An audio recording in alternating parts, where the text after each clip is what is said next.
almost got stranded in Morocco because an old woman and her granddaughter decided that the entire world revolved around them and turned a 3-hour tour into a 9-hour tour. Yes, you did hear that right. An additional 6 hours. Let's talk about it. Let me give you guys some context on this trip. So back in the spring, I took a month-long trip.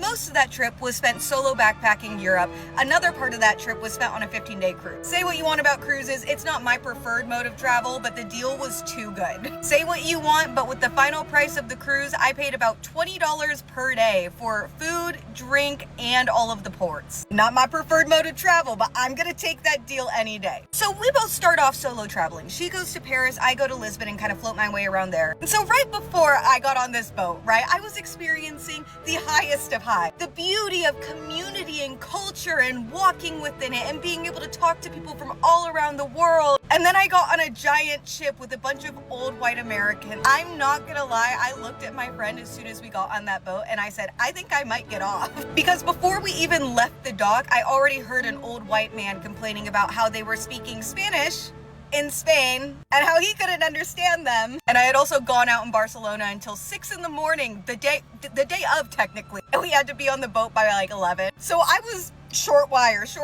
But once I took a nap, I was fine, and it was honestly kind of nice to just relax in between ports. After carrying my 60-pound suitcase up and down the cobble roads, I didn't have time to get a backpack. So we get on this boat and I'm like, you know what? I'm determined to make friends. I'm a very talkative person. You guys know that. And the second night there, I went to the little club that they have on board and I quite literally just grabbed every girly pop I could find. And I was like, well, okay, we're dancing together now. Let's pop, lock, and drop it. And so I accumulate this small group of people that seem to be in their 20s and 30s. Don't come at me. Don't come at me. I was making friends with the others too. And in this group, I met this girl. We'll call her Shannon. And now, right off the bat, I'm getting kind of weird vibes from Shannon. Not anything that would keep me from talking to her, but I noticed that she always redirected a conversation towards her. She always interrupted other people. But whatever, I'll still pop, lock, and drop it with Shannon. And okay, so the night before Morocco, I am sitting in one of the lobbies and I'm editing TikToks. I was staying busy. Shannon comes up and she sits with me and she's like, I'm so nervous about tomorrow. What are you nervous about, girl? We're about to go to an amazing country. And she proceeds to explain to me that she's nervous because it's just her and her grandma, you know, they're two women traveling alone.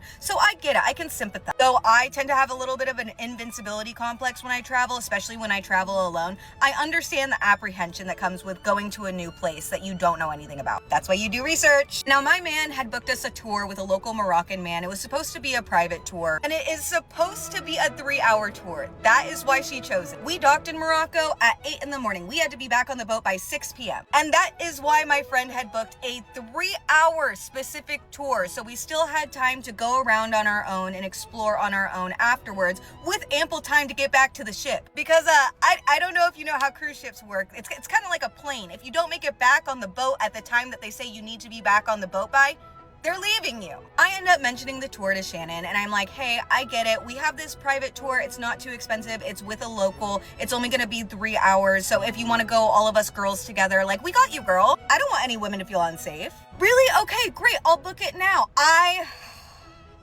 shouldn't have done that. Pull up to Morocco in the boat the next day. We get off the boat, we go to meet where the driver told us to meet him, and the entire time she's talking about how the driver is obsessed with her. She's like showing me these messages and he's just like, yeah, welcome to Morocco, like, I'll be over here. And she's like, yeah, he's definitely into me. Okay, that's strange. We find our tour guide. Our tour guide's name is Chop Chop, and I love Chop Chop to death. If Chop Chop asked me to jump in front of a train, I would. And turns out it's a group of 9 of us, not a private tour. But everyone in the group is pretty reasonable and they're all pretty well traveled. Tour starts off mostly average. We're pretty much just going sightseeing for the first hour or so. And nothing, you know what, nothing goes wrong here. Everyone's having a silly, goofy time. Go to see the camels, there are camel rides, do your research. I really wish I had double checked my friend's research, but I kind of just left it to her, and definitely not humane where we went. I get attacked by a monkey named Mango near the Cave of Hercules. Everything's great until the bathroom breaks start. And you know what? This is not gonna be what you think. I'm not mad at anyone for pissing too much. You go piss, girl. Right after we left the Cave of Hercules, our driver stopped for the restroom one time at this random cafe in the middle of the countryside and said, hey,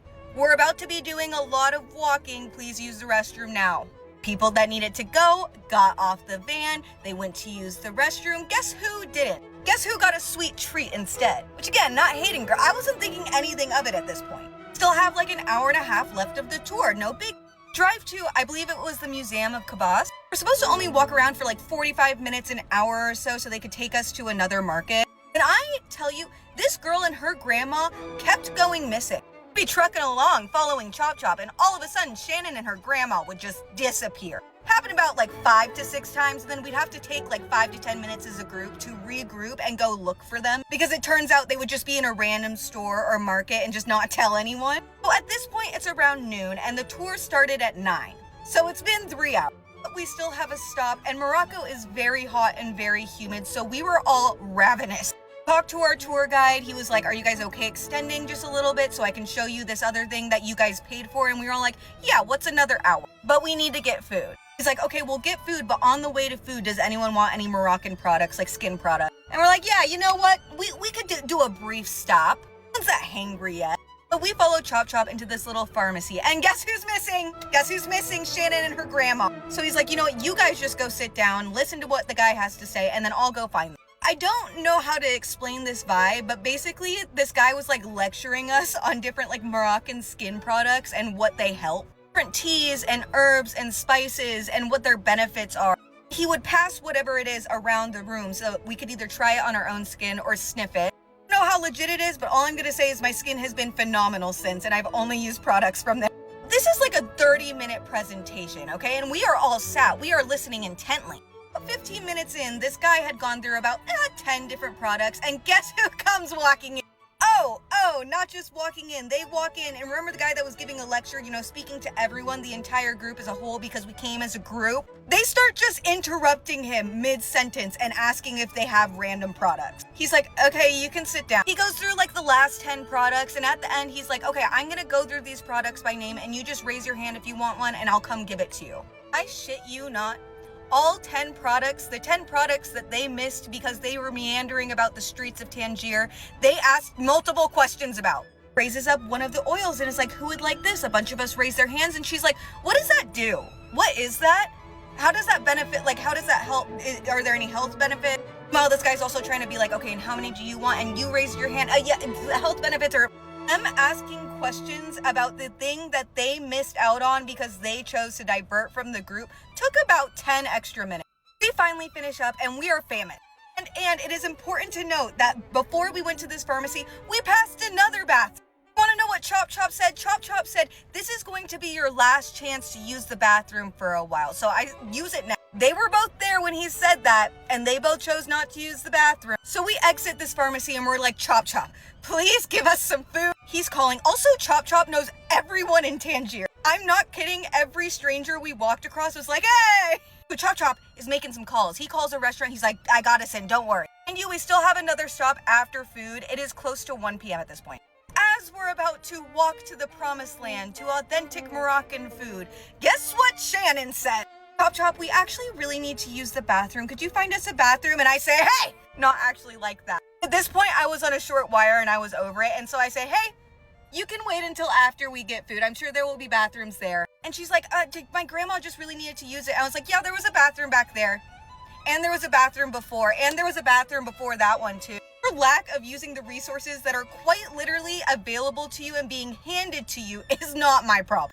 We walk, we go get food. Some of the best food I've ever had in my life, by the way. Finish up food around 2, so now it's a 5-hour tour. We still have 2 more stops. Do you want to know how long those 2 stops took? 2 to 6 p.m. That's how long those 2 stops took. Because Shannon and her grandma kept disappearing, and the group had to keep stopping to figure out where they were because we weren't going to let them get stranded in Morocco. She was as nervous about traveling as she said she was. I don't know. I wouldn't be walking off in the middle of Morocco away from my tour group. We go to a couple markets, 5:30 hits, and we're like, okay, we need to go to the shuttle. We finally wrangle Shannon and her grandma, and we are like sprinting to this van. I'll get to the van, and guess who doesn't? Want to know why? You want to know why? Because they went back mid-run to get I Love Morocco hats. Our group was the group that was sprinting to get back onto the boat. I want to say we got to the boat at about 5:55 p.m. when we had to be back on by 6. And you still have to go through customs and all of that. And didn't talk to her for the rest of the cruise.